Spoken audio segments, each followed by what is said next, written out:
This is for seat belt, how to replace seat belt on 2016 Ford Transit XLT 150, 250, 350, probably the same. This is the last row, the third row, middle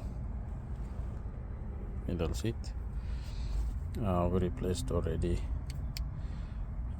but I couldn't find much videos. So what you do is take this cover off. There is two T20 screws. Take that off. Then this cover, the front come off, the back come off. The back is only clipped here, both sides. You just unclip it.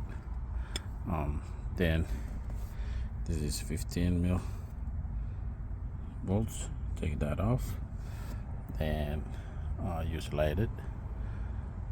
This cover is coming out, so what you do is you have to go from top to bottom this way,